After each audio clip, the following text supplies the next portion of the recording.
Hi everyone, I'm Dave Pike, Connector Geek. I'm here on Design Spark and I've been joined by a couple of people today to talk about precision RF connectors. So I've been joined by Steve McGeary and Mike Dunn from Samtec. So chaps, good morning, good afternoon. Good morning or good afternoon, Dave. We're going to talk about precision RF connectors, which are different from the kind of things that you might have seen in the lab when you were at school or that you might have put in an old Ethernet network. So the first question really is, what are RF connectors and what makes an RF connector precision?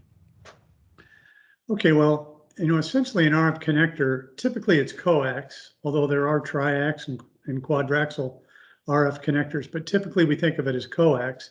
But it's basically just transmitting an RF signal, a radio frequency signal, which is obviously what RF stands for, from point A to point B.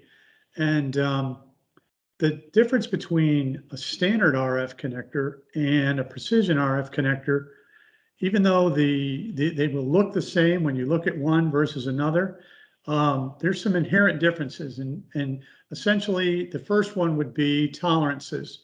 The tolerances on a precision RF connector are held much more tightly controlled than a standard RF connector.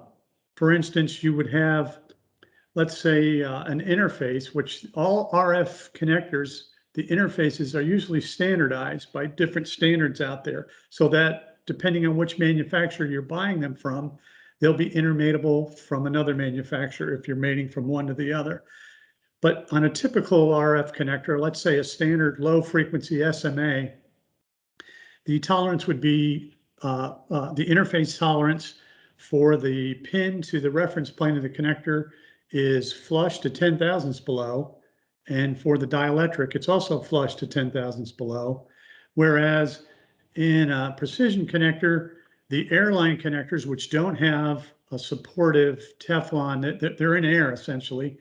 So the center conductor is supported by a dielectric bead, but the interface itself is air. So you only have the outer conductor and the inner conductor.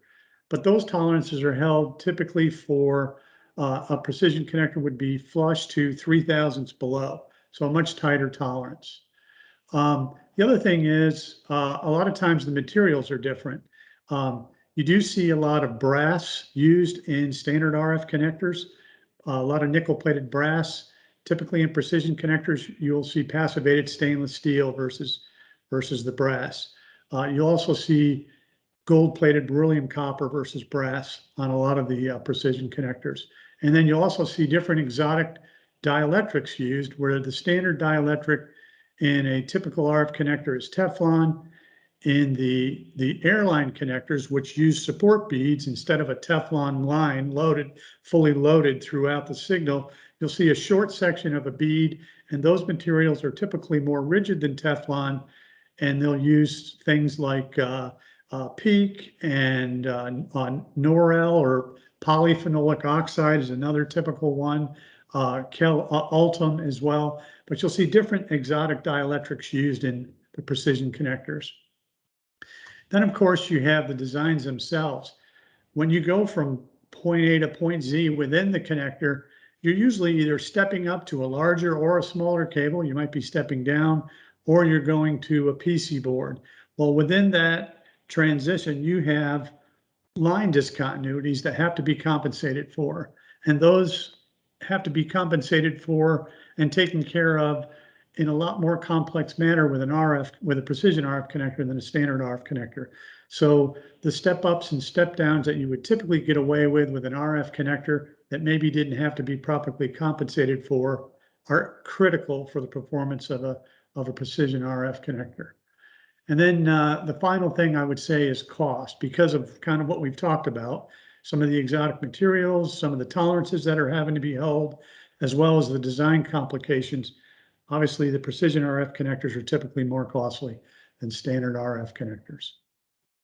So they might look like your average common or garden connector unless you look closely, but the fact is they bear very little resemblance to a traditional thing that you'd go to Radio Shack or wherever and just buy to put on the end of a TV aerial cable. So I'm guessing that they're not only are we talking about a change in materials, a change in construction, we're talking about a change in performance. So what kind of frequencies are we talking about that these things can handle? So I'll give you my view a little bit. So basically, electromagnetic wave, radio waves, in today's environment operate in frequencies up to about 300 gigahertz. That's what we call RF. Many types of wireless devices use these products. So you can have applications down as low as Wi-Fi at 2.5 gigabits to 5 gigabits, gigahertz. Or you can start seeing applications where 18 gigahertz it becomes critical, 26 gigahertz. And today, with the advent of many different catalysts in the technology marketplace, frequencies 40 gigahertz and above are not uncommon. So when we talk about precision RF, we really talk about frequencies that are 18 gigahertz and above. Typically, in the general connector world for RF, anything from megahertz to 18 gigahertz is considered, low frequency. Now, that wasn't the case 5 years ago when 18 gigahertz was, high frequency. But because of what's happened in the last 5 to 6 years in the industry, technology is beginning to catch up on the needs of the environment. And the result of that is that the frequency range has dramatically increased, where today 40 gigahertz is one of the common frequencies out there for applications. So in line with other types of technology, everything is getting faster, everything is getting more capable. So I suppose the one of the basic questions for someone like me who's not an RF specialist, why do we use RF connectors? There's been times when technology catalysts come on board that force us to start looking at different types of interconnects, and RF being one of them. So when cellular phones became popular, RF frequencies became or RF connectors became popular. Wi-Fi started to drive it. Telecommunications with 5G in particular. So every 4 or 5 years, there was a technology catalyst that sort of spurred the advent of next generation connector products. What's happening today is very different, though. In today's environment, rather than having just one catalyst driving the market, we've got a number of catalysts at the same time driving the market. So we think of 5G, which started, let's say, 4 or 5 years ago. It hasn't really taken hold at this particular point in time. We're probably 10 years away from seeing the real benefits of 5G. So 5G is going to have a huge impact on a lot of different things. So that's one catalyst that we see today that's driving RF. The second big catalyst that we notice is the automotive industry. So today's automotive cars are loaded with electronics, and it's only going to get more prominent. And with autonomous driving coming, which is being driven by 5G capabilities, the need for LiDAR and radar sensing technologies are going to drive RF frequencies even higher than they are today. And then the third catalyst that's existing today in combination with the previous two, is the advent of digital speed. So it used to be that PCI Gen 1, PCI Gen 2 were kind of fast speeds, 8 gigabits, 16 gigabits per second. Then we went to 28 gigabits per second about 2 years ago. Then 56 gigabits per second became prevalent. Now we're at 112 gigabits per second and working feverishly towards a 224 gigabit per second ecosystem. So in a very short period of time, we've seen monumental leaps in technology catalysts that are forcing us to change the way we develop product and develop product at a much faster pace. So the silicon environment has forced the RF environment to grow much faster, because in order to measure and test gigabits per second silicon, it's tested using an RF frequency. We basically set up a test board with a DUT in the center of it, which is a chip in this case, and we connect it to a network analyzer or a VNA, and we take measurements. And typically, the silicon guys want to look 2 or 3 harmonics out from the Nyquist frequency. So, at a 28 gigabits per second or 8 gigahertz, they're looking out at 25 gigahertz. or at 56 gigabits per second silicon, they're looking out at 70 gigahertz, which is 2.5 to 3 times the Nyquist frequency. So we're being driven as a company in the RF precision world to really move the needle quickly to much higher frequencies just because of these catalysts. And then, of course, the final catalyst that's out there that hasn't changed and continues to grow and expand is the military and the aero market. And with today's environment in the military, with smart bombs and phased array antennas and more radar and more cellular communication requirements, RF has become a much more important feature than ever before. And of course, with all the commercial advances that are taking place and occupying frequency bands that used to be occupied by the military, now the mil and the aero market have moved their frequency bands up to the next level. So that forces us then to start preparing to develop connectors for 110 gigahertz and beyond. So it's quite an interesting environment we live in today. The amount of catalysts driving us are much more than ever before, and the need for speed and the need for density, density is just driving everything at a much faster pace than ever before.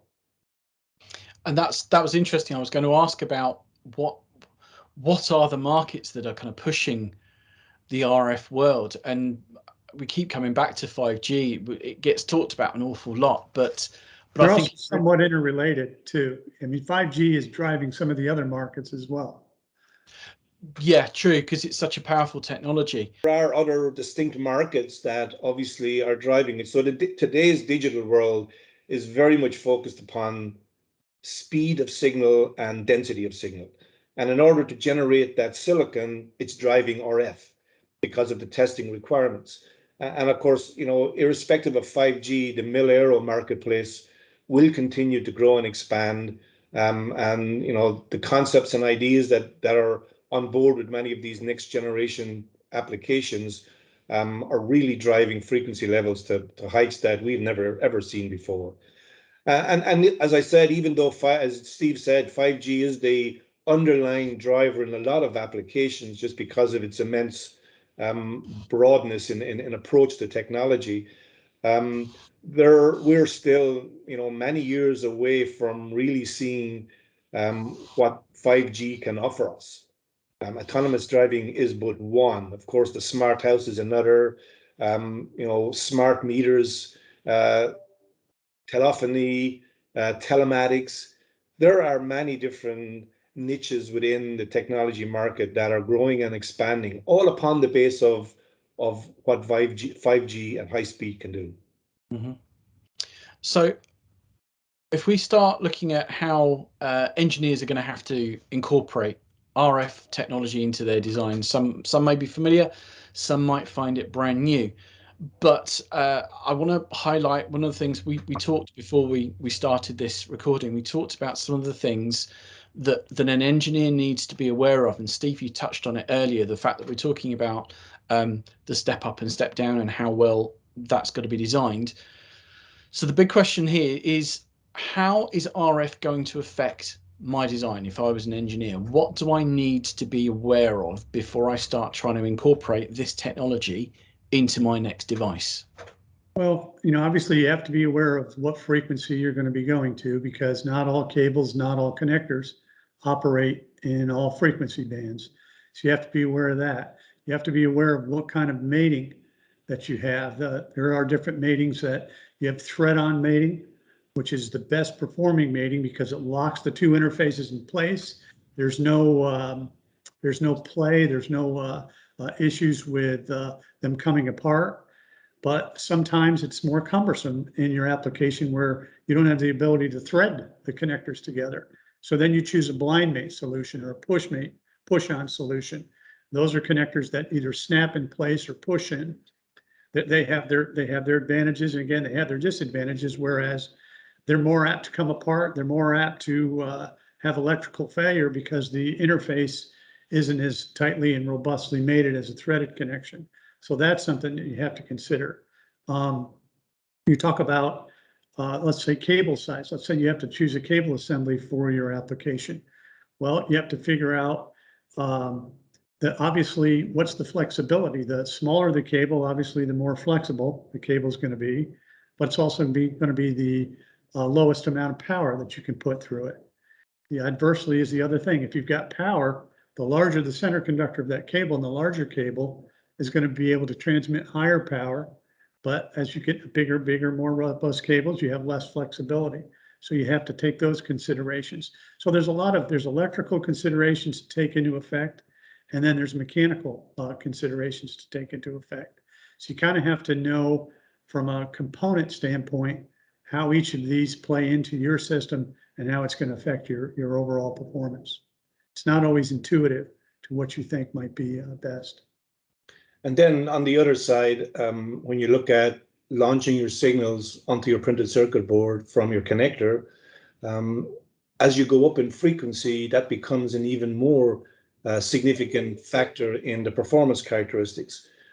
We at Samtec have been very good over the years on the digital side in developing signal integrity teams that have the capability to really understand by simulation how the signal is going to perform. And by using the techniques that they use in the signal integrity groups, they can modify the board or modify the connector to make sure that we maximize the performance. We've got instances today where customers are taking precision connectors and trying to launch them onto standard 4-layered FR4 printed circuit boards, and they get lousy performance. Well, it's a function of the board more than the function of the connector in cases like this.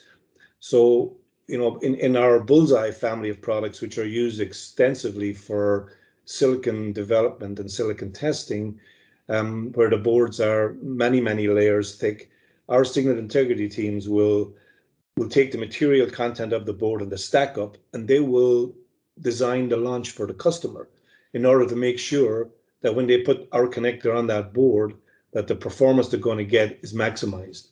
And some other bigger companies have signal integrity teams that have that capability, but many of the smaller companies tend to rely on signal integrity engineering staff, either outside our company or with a supplier. We as a company are one of the few in the world that offer that as a free service to our customer base to help them launch the signal onto the board and make it correctly. So the bottom line is that as the frequency goes up, everything matters. And printed circuit boards in particular today are not designed in many cases to handle 60 gigahertz or 90 gigahertz signaling without significant modifications to the inner layers. That's one of the critical messages, isn't it? We can't just assume that an RF connector can be incorporated into a system in exactly the same way as a normal multi-pin connector would just be plonked on a board. The board is not transparent, it's not going to behave the same way. And so engineers need to rely on the people who understand the connectors themselves. That's very true. And as a company, when we set about looking at the precision RF world, we were very, very adamant in our development cycle and our discussions with management that we would put together the right pieces of the puzzle to be able to make sure that the connectors that we build and supply to our customers meet the performance characteristics that is expected. And that's one of the reasons why we have decided to manufacture our own coax cable. Because there are instances out there where general cable suppliers, while very good, there's less control in some cases than in others. And we felt that because we're developing our own cable ends, or at least we've got all our cable ends now on board, that if we match those cable ends to our cable, then we can control the signal from TX to RX. And with the signal integrity teams that we have in the company, when companies go to place those cables onto boards through board connectors, we can also help them with the signal launch there. So it gives us what we believe, Steve and myself in particular, is that when we get to the very high frequencies, and because everything matters, if we can control that signal path, then we can really make sure that the customer gets the performance, both in insertion loss, return loss, and isolation that he needs out of that connector selection. That's really interesting, because that was my next question, was going to be about how is Samtec innovating in this area. It seems more critical than almost any other area of connectors that the cable forms an integral part of the connect system. You can't treat them as two separate elements. I'm taking that from what you've said. We cannot assume that a connector will work with any orbiter cable. It's got to be regarded as a single system. Does Well, that seem right? that's true. It will always work. I mean, you'll get a performance of some level, but the difficulty becomes when the expectations, because as frequencies increase, the losses generated tend to be higher, particularly the insertion losses, because you're getting reflections. So whereas at 14 and 12 and 10 gigahertz, it really wasn't a big issue if there was some level of losses. There weren't as you wouldn't see them as easily as you see them at the higher frequency. It's like putting magnifying glass on everything. So at 50 and 60 and 70 gigahertz, insertion loss becomes really difficult. And in order to control that and minimize it, so you get VSWR readings that are, as close to one to one as possible, you have to manage the complete circle from A to Z, as Steve said. And it's particularly important in the cable assembly side because launching from a cable to a connector to another connector to a board is really difficult to get it right and get the best performance. And that's where the vertical integration that Samtec has done really gives us a competitive advantage in the marketplace. I mean, one example is just cable out there. There's a bunch of companies that make cable and they publish cable specs as to, the tolerances, and some of them are loose with their specs and some of them aren't. But they have to manufacture that cable. You don't always know where those tolerances are. We have control over the tolerances of what we do with our cables, and our designs are specifically matched to, to make sure that they correspond to the tolerances of those cables, from the braid to the dielectric to the center conductor. All of those have to be tightly controlled. And if you don't have a connector that's properly matched to those, you're going to get performance issues down the road. Then you have the issue of the cable assembly itself and how to attach the connector to the cable. So you have all of our precision cables are solder attached. There's no crimping involved, because obviously when you get to crimping, you degrade the line of the transmission line to some degree when you're crimping. So being able to know how to design a solder ferrule to properly mate and from a tolerance standpoint to be precisionally matched to that cable really makes it a lot easier in the assembly process as well, so you don't get fluctuations with performance. There's many times out there where I've heard customers say, gee, we got this connector and it worked great last time, but now we got this new lot of cable in and we can't get it to perform. Well, again, every connector manufacturer, every cable manufacturer, as they manufacture lots, you're within your tolerances, but you have high and low conditions. By being vertically integrated, it really gives us a chance to take advantage of those situations. The other piece that hopefully Samtec uses as a differentiator in the marketplace for us is we have historically always had a very strong signal integrity team within the company, and we've expanded that pretty dramatically. Our operation in Taiwan for Precision RF has its own signal integrity lab, staffed with signal integrity engineers, but all those engineers are under the same signal integrity group. And when we start a new design of a connector, whilst our mechanical engineering group designs the connector, it's never in isolation. It's always with the signal integrity team. So the electrical design of the connector internals is as important as the mechanical design, in many cases more so. So we use many different tools with the signal integrity team to simulate and model everything down. So to Steve's point, when we finish up with a connector attached to a cable, the transition from the cable to the connector should be perfect because that's what we've modeled. Now, obviously, in real life, there are some, differences to modeling, but we really do put a strong effort into the development with our signal integrity team to make sure that we try and simulate and model as closely and as accurately as possible. And I think that is a differentiator in the precision RF world. Many companies may not have the level of sophistication in their signal integrity teams that Samtec has. And that has come not just because of the RF, but because of the digital interconnect systems that we develop and design. They also have significant electrical performance requirements, even down to the level of developing the processing of the connector on a board. I mean, we've got integrated in our vertical integration wave soldering and hand soldering techniques that we undergo ourselves in the development of a connector to make sure that the solder joints are correctly and that the construction of the connector allows the solder joints to be formed in a manner that's going to not adversely affect the performance. We also keep up with all the standards. We have an individual group that is involved with not only keeping up with, but also they're on committees and generate a lot of the stuff that goes into the standards. But so within our own company, we have that advantage. We're much smaller companies.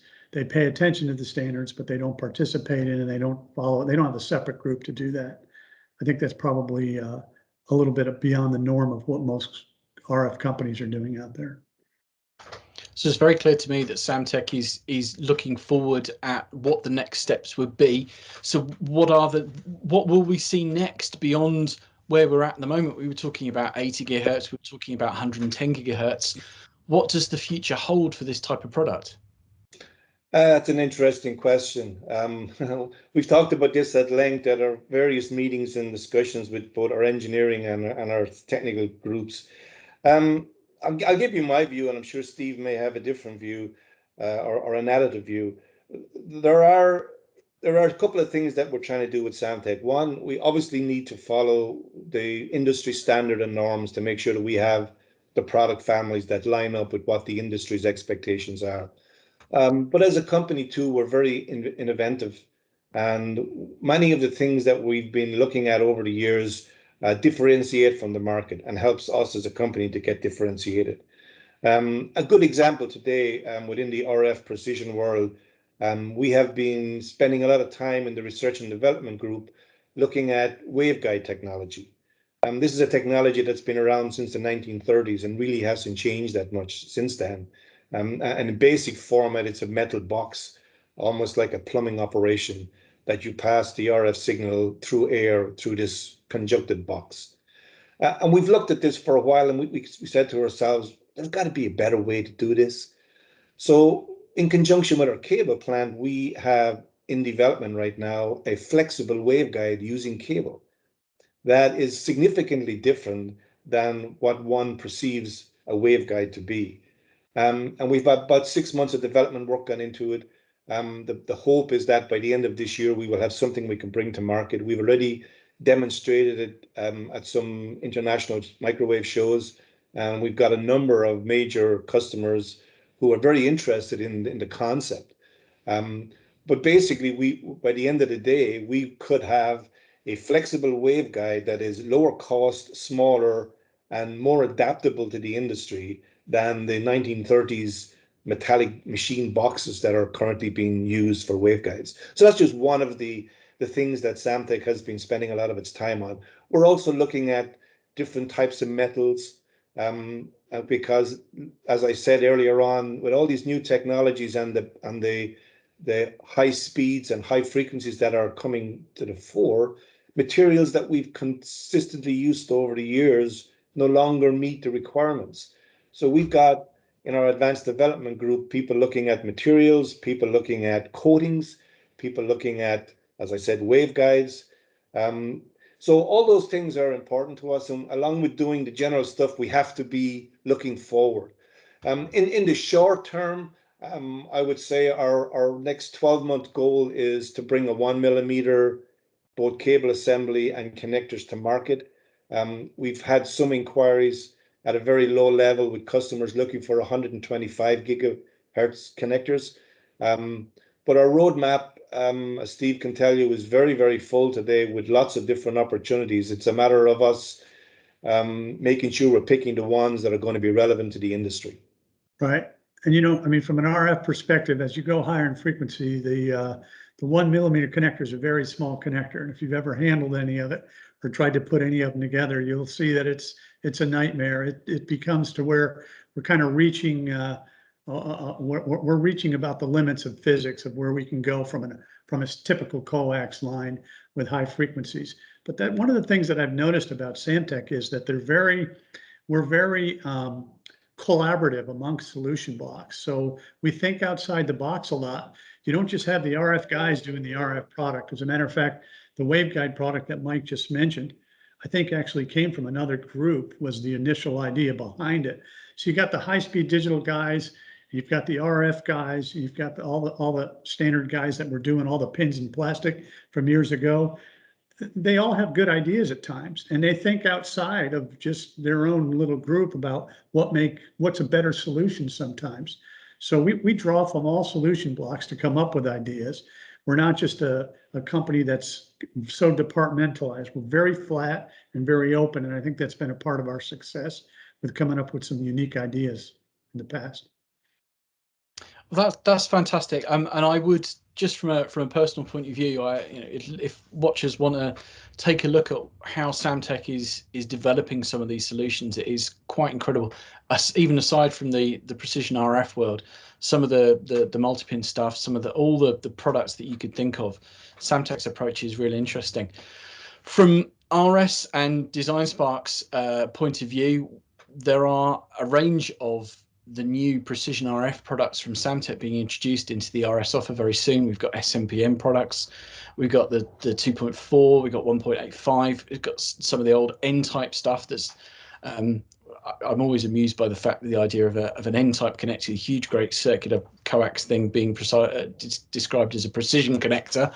But as we've heard, it's not about the form of the connector, it's about how it's made, it's about how it's connected, it's about the rest of the design that brings the performance to what originally would look like just an ordinary N-type connector. So there's lots of interesting stuff in there. I think I'm probably going to draw it to a close at that point, because Mike, Steve, apart from anything else, there's a huge amount of information that I've got to try and process, and I'm hoping that people are watching are in the same boat, that they're learning loads and loads of new stuff. I'm particularly interested by the fact that we've got to stop thinking about precision RF connectors as just a connector. It's part of a system. It's part of the point where the signal is created to where it's going to be received, and everything in between. So the precision RF connector, the precision RF cable that goes with it are simply parts of that system. And engineers can't just assume that they can insert a product and expect their performance to increase. So from that point of view, that's one of the key takeaways from me, is that we've got to start thinking about these things a little bit differently. So before we leave, Mike, Steve, I just want to say thank you so much for all that information. We will include some notes down below in the notes to go with this video, so that you can take a look at some of the additional information that we've got on Design Spark, on the RS website. I'm hoping we're going to be able to put a couple of links through to some of the stuff that Samtec's doing. So I can say thank you, Mike. Thank you, Steve. It's been brilliant talking to you. Thank you, Dave. Much appreciated, my friend. It was a pleasure. No problem at all. And thank you everyone for watching. Please take a look at some of our other videos and look at the notes down below, and we'll see you again soon.